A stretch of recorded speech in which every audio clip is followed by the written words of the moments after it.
All right, welcome back to the program. It is 2:16 on a Friday afternoon, and we are pleased and happy and proud as a peacock to welcome Mayor Jon Mitchell to the studio. It's great to be here. I'm sorry I was late. That's okay.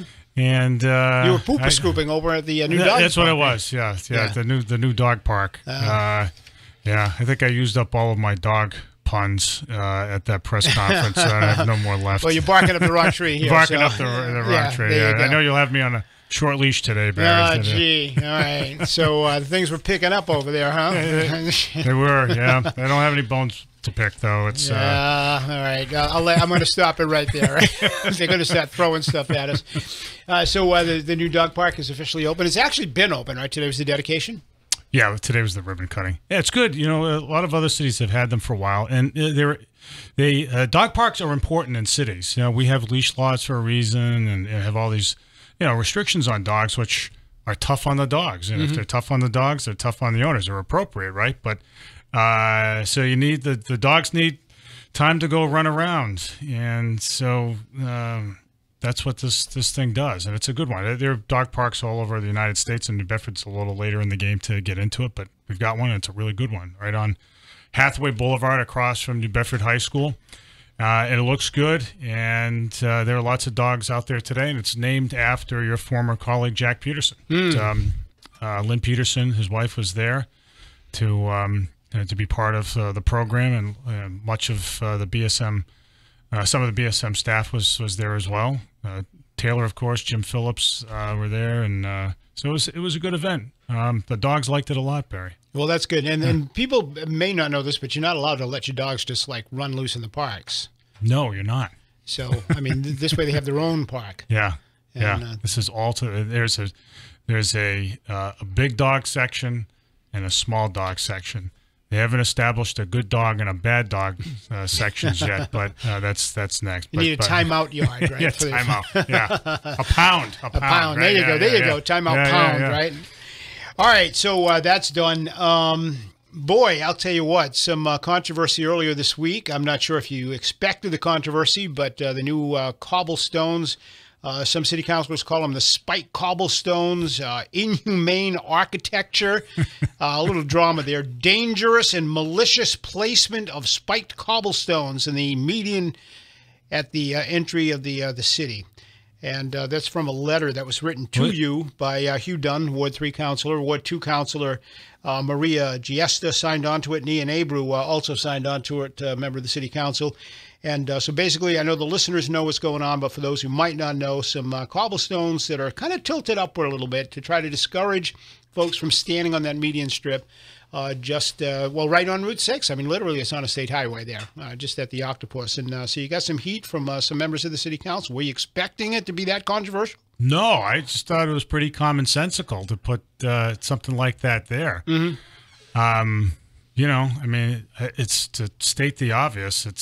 There's a dangerous situation there when you have people, for whatever purpose, panhandling or otherwise, walking up and down the side of a state highway. Many of whom are under the influence of something and not physically stable, and sometimes walking into the roadway to get money from cars. It's somebody's going to get killed. There were a ton of accidents at that intersection a number of years ago. It's gotten better because we redesigned it 3 or 4 years ago now, but it's still a state highway, and we've tried other means of dealing with the risks there, the hazard there, and the hazard's not just to the, to the folks who are walking. It's to the motorists themselves. If you could just if you stood there for a few minutes and stood from a corner and watched what happens, people and cars lurch forward to avoid them. People swerve, people brake prematurely, and they go into the other lane, and all the while, when the cars aren't stopped, they're driving by there really fast.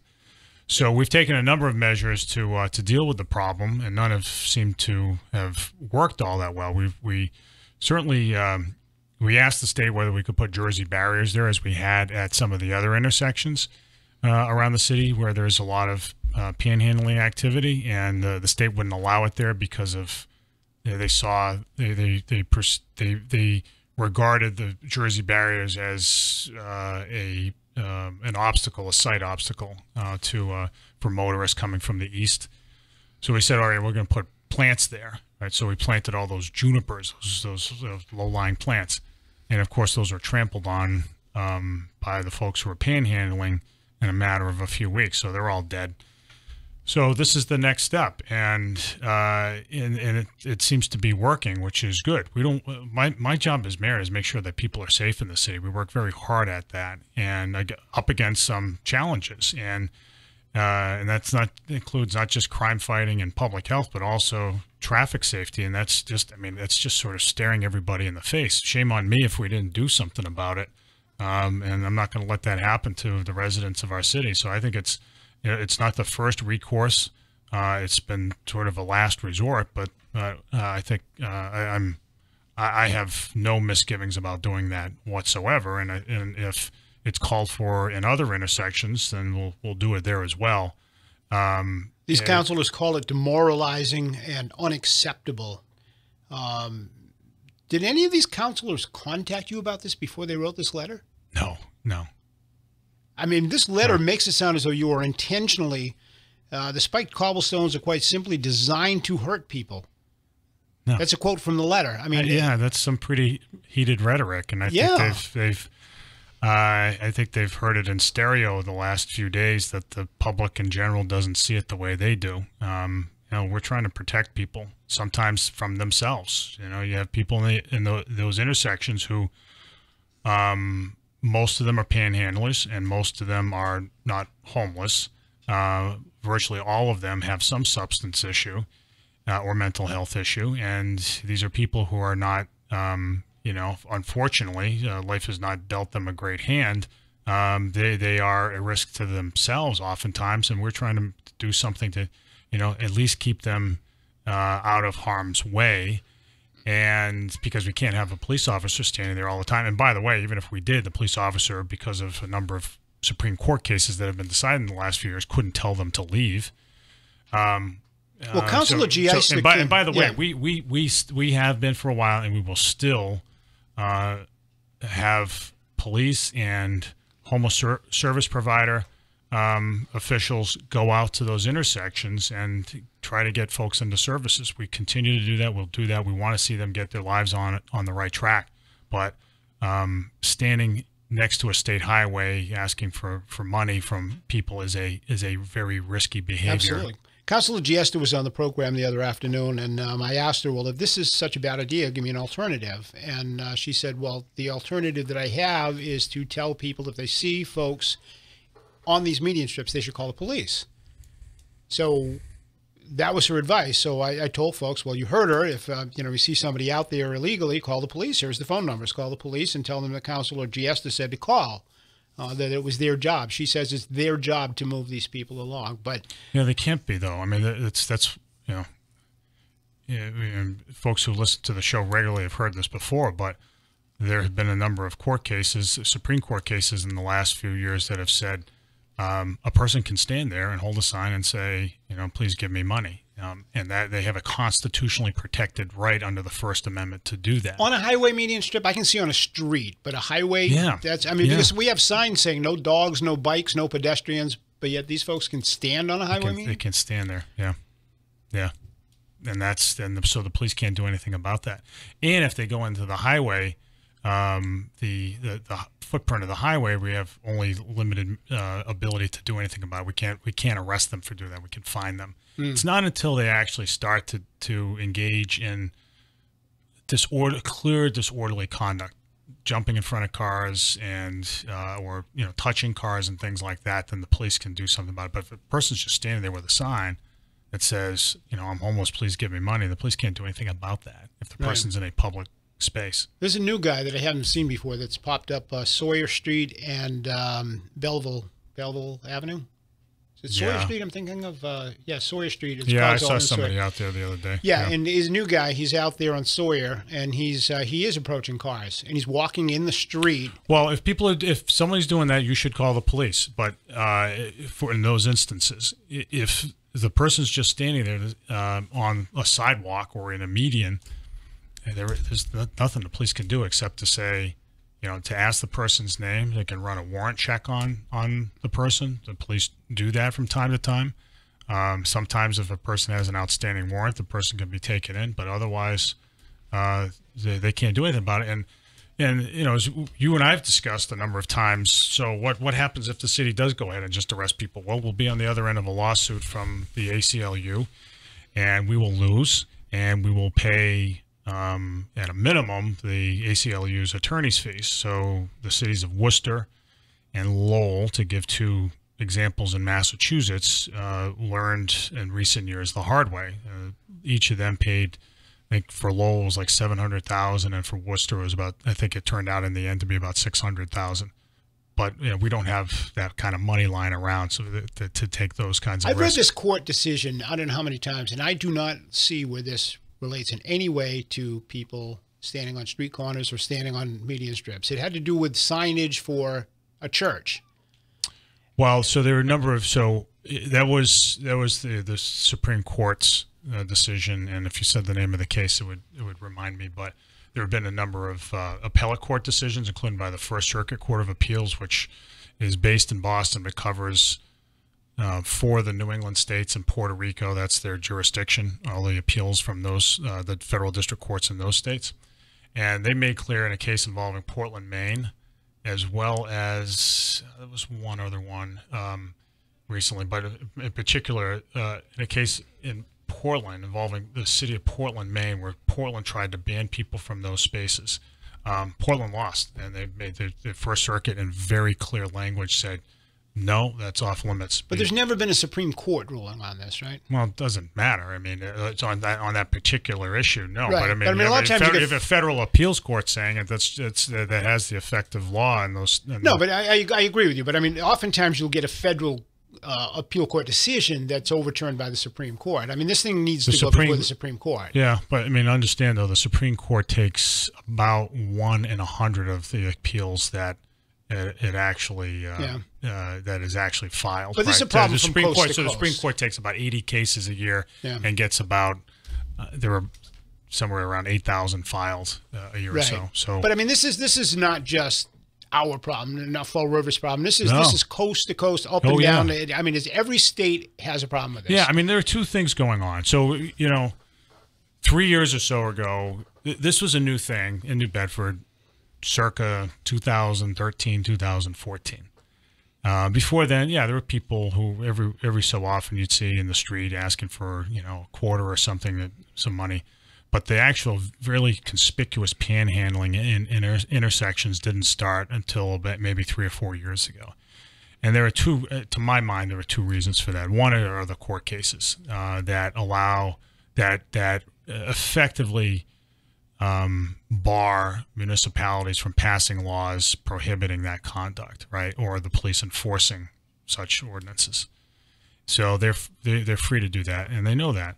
The other thing that's driving it is the opioid epidemic. You have a lot of those people who have substance issues, and so they'll take the money and they'll feed those habits. And so what I tell folks all the time is, look, it is a good thing if you feel compelled to help somebody. Far be it from me, and it should be for every public official to say that's wrong, right? You should be helping people. All I'm saying is there are different ways to help. Some are more effective than others. And handing $1 out to somebody who's begging on the sidewalk is not an effective way to do it, because chances are that person's addicted to something, alcohol, opiates, or whatever, and they're going to take that money. They're going to walk down the street either to a liquor store, as they do, as we see them even from City Hall do, or to a drug dealer and get whatever they're on and start the cycle again until the next day. Yeah, it's like giving somebody who's drowning an anvil. So instead, please support the agencies that do great work in our city, helping those with substance abuse problems and homelessness, whether it's Rise Up for Homes, the Homeless Service Provider Network, Catholic Social Services, Sister Rose House, the United Way. There's a whole host of them that do a lot of great work. PACA, and I'm missing some. All right, so let me ask you this then: how is this different from me taking a lemonade cart and wheeling it into the middle, intersection somewhere and saying I'm going to sell lemonade here? You guys would come and shut me down because I need a permit, right? I'm not going to drink your lemonade. You're not going to drink my lemonade, but it's pretty good actually. But I would need a permit for that. I'd have to be paying taxes and all that. So why is it different from my rules? Different from me than somebody else who wants to stand up there? Because it's expressive conduct. That's why. Well, I'm expressing my conduct. I'm out there selling my lemonade. I think it's pretty damn good. There's been decades of Supreme Court decisions that define what expressive conduct is, right? And so some commercial speech is given. So like advertising, WBSM's advertising, or if we look around the parking lot. The 99 restaurant, Subway, they have signs, and the town of Fairhaven here can restrict signage and such, even though there's speech involved in that, because it's commercial speech, which the Supreme Court has said is not entitled to as much protection as other forms of speech. So political speech tends to be on the highest end, right? That has to be the most unfettered. What they've said in the case of folks who are panhandling is that is, I don't think they've characterized it as political speech. They have accorded that kind of speech the highest constitutional protection, right? In other words, when someone's standing there with a sign, that, according to the Supreme Court, is highly protected speech under the First Amendment, and a city that seeks to regulate that has to have a really good reason to do so, and it has to have a law that's very narrowly tailored to that. I'm going to go sit on William Street, and I'm going to have my sign that says, "My lemonade is the best, and it's the bomb. Give me a buck, and I'll give you a cup." That's the same. Well, how is that different? Yeah. Well, because if you, so I'm just telling you, I'm telling you what I'm going to do this weekend. I'm going to go sit on City Hall steps. You're asking me as someone who's like, I'm not exactly a constitutional scholar. I know enough to be dangerous, but what?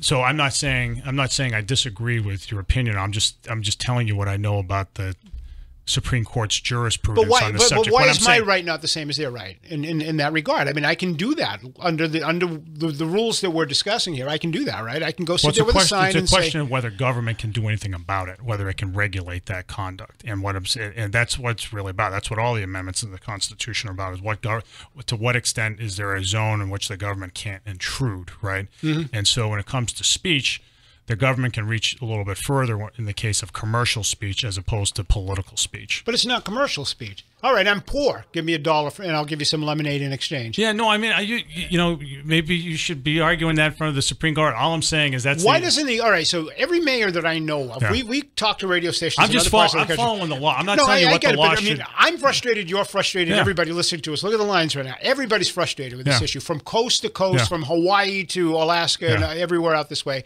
So why doesn't the U.S. Conference of Mayors then make it a priority to say, you know what, let's all get together, we'll throw some money together, and let's get this to the Supreme Court. Let's get a definitive decision on this. I don't see where this passes Supreme Court muster personally, but I'm not a lawyer. And I don't even play one on the radio.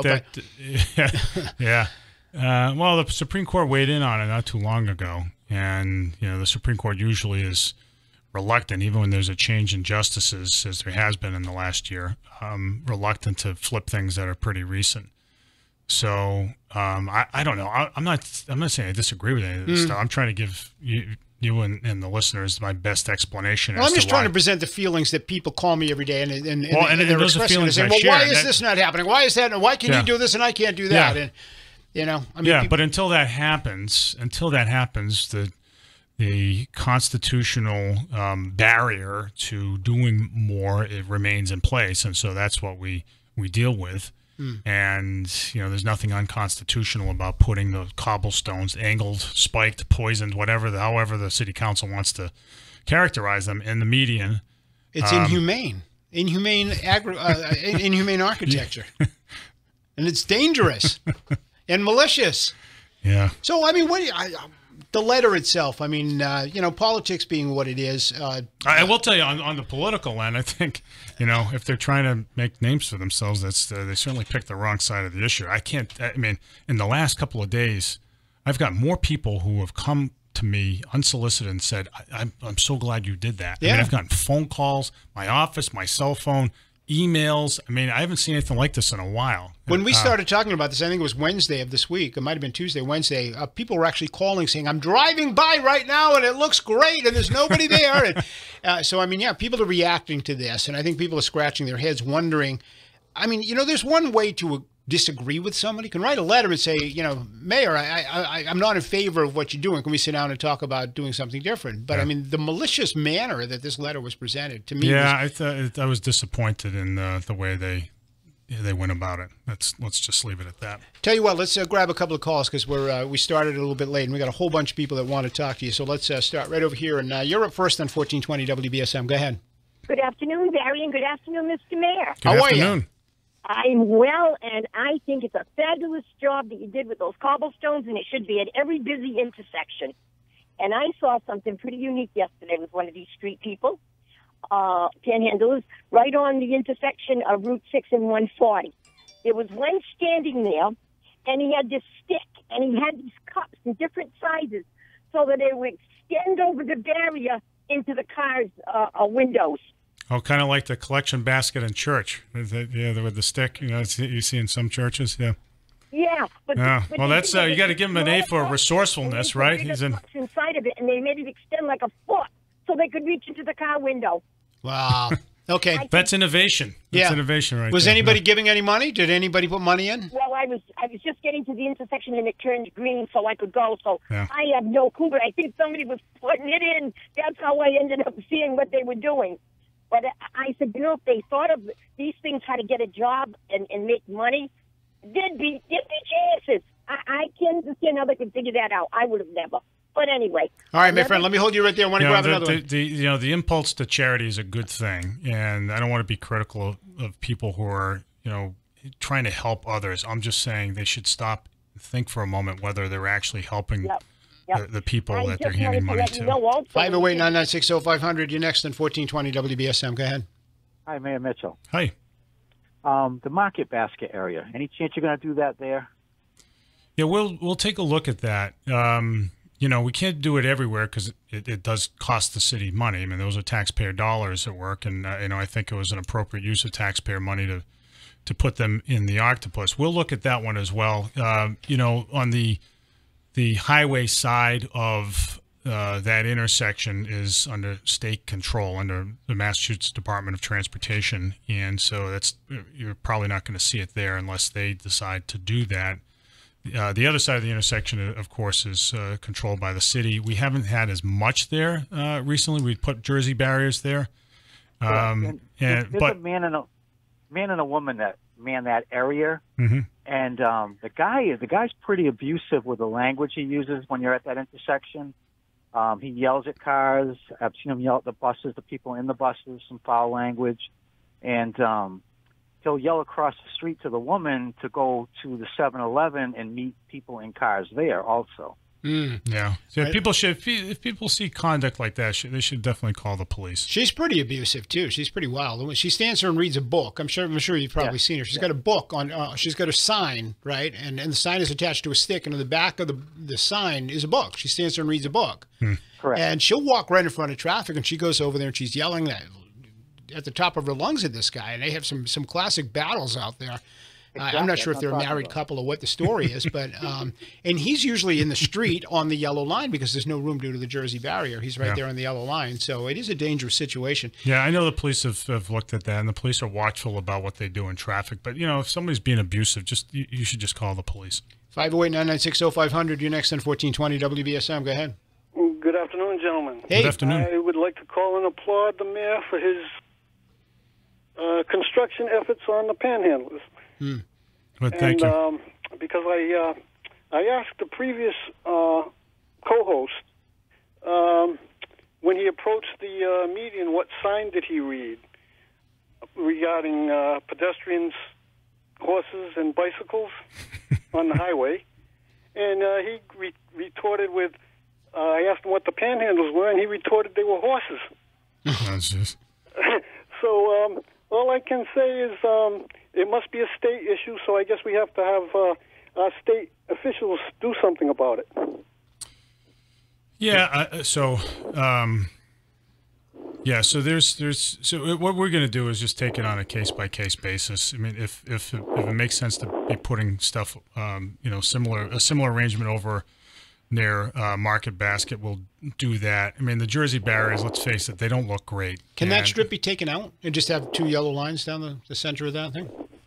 You could, but it's actually, you've got. I mean, again, it is a pretty fast area, right? And so you at least want to have a little bit of a barrier between the cars, which, again, speaks to the whole point about not allowing people to be there because they are traveling fast. Right. So that may be a place that we take a hard look at. We're keeping an eyeball on all these places, and we'll take them as they come. We can't do it everywhere, right? Did a great job, Mr. Mayor, and I hope nor do we want to, but there may be places where safety calls for it.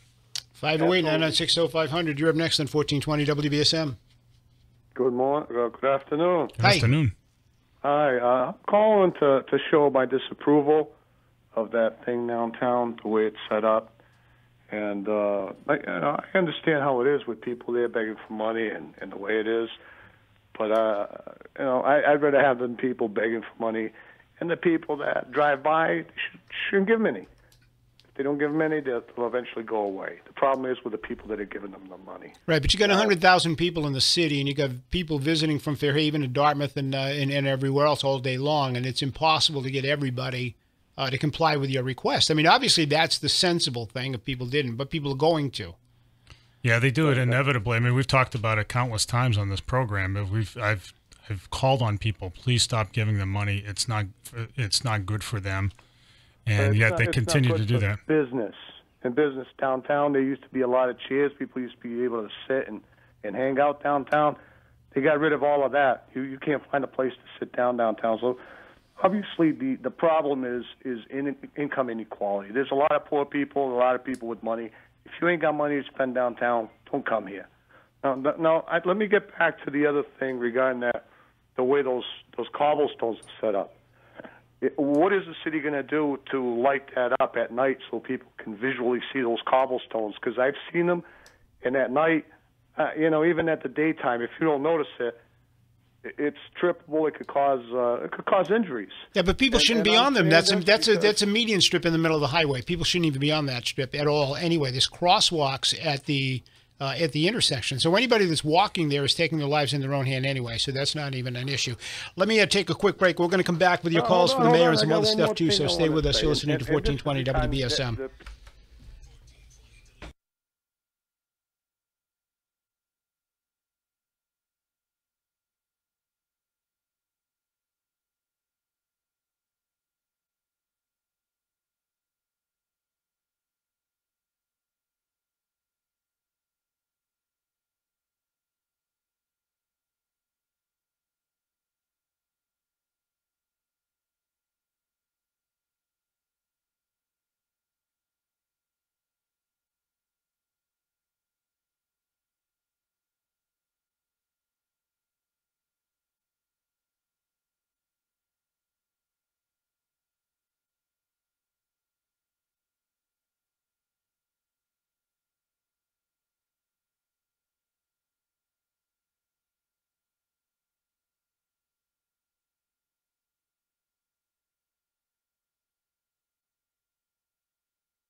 All right, welcome back to the program. Mayor Mitchell is with us until 3 o'clock this afternoon, and we're going to get more back to your calls in just a moment. Stay right there, but I wanted to ask the mayor, I guess NOAA has had a decision on what Sector 7 and Sector 7 and Sector 8 in terms of whether or not our guys can go fishing there, and it's not good news for us, huh? No, in general, and again, this is all this the discussion around the sectors and the disposition of Carlos's boats gets complicated, but but in general, what they said was the fishing year can start for everybody except for these folks, which is the boats that had some association with Carlos, including and it included a couple of other boats that are in Sector 8 as well, because they had been in the same sector as Carlos Raphael's boat. So they're getting hooked a little bit by guilt by association, which is really unfortunate. But it all underscores the need for NOAA to get on with a decision here. I mean, what's holding up their decision is a calculation of the extent of the fraud, right? The amount of fish that weren't reported, right? And they have all the information that they will reasonably be able to get their hands on. And it's a matter of just running through the calculations, and yet they haven't done that yet. So it's frustrating, and so I'll continue to push. I hopefully the pending civil case against Carlos will force some decisions in that particular case, as well as with the sectors, as well as with all those boats that are tied up now, and we can get back down to business. But in the meantime, there's still a lot of folks on the waterfront who are either hurting, their businesses are either hurting, places like, Radar's Manufacturing or Bay Fuels or, some of these others that did business with a number of those boats, as well as a number of fishermen who haven't been fishing as a result of the decision through no fault of their own. And that's just not fair. And so, I'm going to continue to hammer away at it, Barry. The governor has asked the Trump administration to declare a major disaster area from some of those pretty nasty nor'easters that we had when we thought we were heading into spring, and we really weren't. I think you jinxed it. I put my shovel away. I know. I took it right back out, though. That was it. I just put it away. That's what did us in. Yeah. When it hit 85, I said, I'm putting this sucker back in the cellar. So it's back down there. For now on, Barry, just leave it out all year long. So Bristol County is one of the counties that the governor says needs some federal assistance. Did you send a list up to the mayor, up to the governor as to what we need? Are we putting in for any money? Oh, yeah, we'll put in for money. We always do. Yeah, a lot of it's overtime. Some of it's equipment. We throw the kitchen sink in there so we can get as much back from the federal government as we can. Are we at the point yet of itemizing that and sending it in, or we have to wait and find out whether we're going to get the declaration? How does that work? Yeah, there's a pretty prolonged process. I mean, we're still, we've had times where it's taken a couple of years to get reimbursed for storms, related costs. So, FEMA, I'm sure, is still operating the same way it was a few years ago. So we're not going to get the money right away, but we will, we'll check every block and cross every T and dot every I and make sure we get as much money back as we can. All right, so you don't have a specific number at this point as to what we're looking for? I don't think it's fully tabulated. It may be, I just don't have it at hand. Most of it is overtime costs. That's usually the biggest cost center. Yeah. Now, one of the things that we are allowed, one of the few things, maybe the only thing that we're allowed to carry over to the next fiscal year is snow removal. Right? What did it cost us for snow removal this year? I think we're a little over budget. We budgeted at $450,000. We're a little bit over that. We had some bad storms. We had the big storm that caused a lot of damage didn't involve snow, thankfully. So there wasn't any snow to remove on that occasion, but I think I'm going to guess around $500,000 for the whole season. So we were over, but not by a lot. That can be addressed through transfers from departments that have run surpluses in the current year. 508-996-0500. Let's get back to your calls here next on 1420 WBSM. Go ahead. Hey, gentlemen. How are you today? Good. How are you? How are you doing? Very well, thank you. Mr. Mayor, I never suggested it before because I wasn't aware if the city had the finances. Not that the city should have to waste their finances on this landing panhandling issue. But due to traveling in my profession, I've seen it in Boston, New York, Connecticut. Have you ever seen where they have everywhere the guardrail wraps around the landing and then there's a yellow metal plate that covers the top of it so you can't stand inside of it? I haven't seen that particular one. I've seen that. They're in Connecticut, Boston, New York. I've seen them everywhere.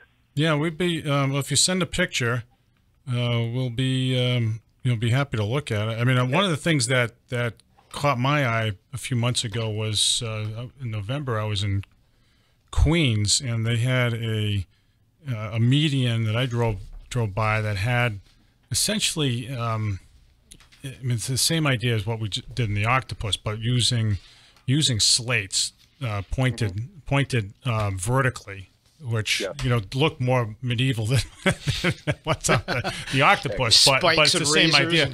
Yeah, so then that's New York, but yeah, I mean, there are ways. Look, I mean, we're not trying to hurt people, but we are trying to prevent them from standing there because they put themselves at risk. We don't want to see the city get sued due to one of them hurting themselves, and they'll probably do it on purpose now. But yeah, it's a simple guardrail that wraps around whatever the median is, and then there's a metal plate cut to cover it, and then it's bright yellow. I think I've seen them in orange too, but bright yellow, like safety yellow, and it just covers it. Now they can't go inside, bypass it by standing in the middle of it. Yeah, I mean, we can take a look at those. I mean, we also have to make, we also don't want to put something there that looks ugly, like the Jersey barriers that we put out there. They're ugly. Let's face it, they're Jersey barriers. Looks like Jersey. It looks like Jersey. My sister lives in New Jersey, and I always say, "Oh yeah, they'll introduce people to my sister." I said she lives in New Jersey, the home of the New Jersey barrier. And she doesn't like that. Claim to fame, yeah, absolutely. 508-996-0500. You're next with the mayor on WBSM. Go ahead. Hello. Hey, you're on. Hi. I want to thank the mayor for his effort on trying to prevent panhandlers from being there. Okay, they get a freedom of speech granted, but they can take it somewhere else. There's a lot of elderly that go in that area, feel intimidated by them staring them down, begging for the money. We got a nice city, things are starting to come into play. You got a good whaling museum, the Zeitarian Theater. You want people to start coming and have some tourist attractions. And when they see people like that, and they're grubby looking, and, it kind of turns you right off from wanting to be there.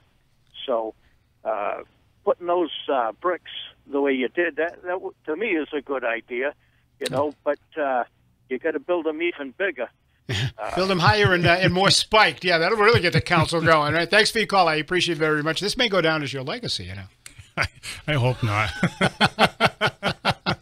No, but I mean, spiked bricks. What I do want people to know is that, we try to solve problems, and this is a problem, and we try to do it using taxpayer money very carefully and responsibly. And, we're not trying to make a show of it. I didn't, these counselors, cried out as soon as they noticed them on Monday morning, but I didn't hold a press conference saying, behold, look at these, these cobblestones. I wasn't out there grandstanding about it. I didn't say, hey, look at what we've done. We're just trying to solve a problem and not make a big to-do out of it. And by the same token, they didn't even call you. I mean, the adult thing is call first and say, what is this? I don't like it. What can we do other than this? But to send a letter like that and to make it available to the press, I thought was very, very juvenile. Yeah. 508-996-0500. You're up next on WBSM. Go ahead. No, guess not. You're next on WBSM. Go ahead. Yeah, hi, Barry. Hi. Hi, Mayor. Hi. I have a suggestion. I don't know. Why can't you put up no loitering signs in that spots? Yeah, I mean, again, I think the no loitering signs that have been around for decades and such, I'm not sure that those are constitutionally valid anymore. I mean, it's very hard to. I mean, again, because of these recent Supreme Court cases, it's hard to justify under current law arresting somebody for just standing in a public place. I mean, that's part of the problem we have. Well, because I remember, this is like back in the late 70s. Mm-hmm. My brother owned a pizza place on Christian Avenue in Branscombe. Mm-hmm. And my sister had gone over, bought a pizza. She was in her 40s. She had a 5-year-old son with her. She went over to Brooklawn Park, right there where the wall is, and stopped her car to have a pizza. Police officer told her to come back, stopped, and told her she had to leave. There was no loitering, and all they were doing is just trying to have a pizza. Yeah, the rules have changed. Yeah, and that's. Well, I don't understand why. I mean, give me a break. Well, the courts apparently believe that you have a right of free expression to stand there and beg for money if you want to. That's what the courts say. If you're on private, I would think if you're on private property and you have the okay of the person who owns that property. But if the state can turn around and say, I can't walk on a highway, then why can't we turn around on the state saying, no, you can't stand on the corner of the street and beg? Yeah, well, I mean, so, as we were talking about before, I mean, the Supreme Court has come down with some decisions in the last few years that have made clear that the Supreme Court's opinion that a local government or a state government can't stop somebody from doing that. So if I wanted to tomorrow, then we could get a gang of people and go sit all along that median strip with some "Make America Great" signs, right?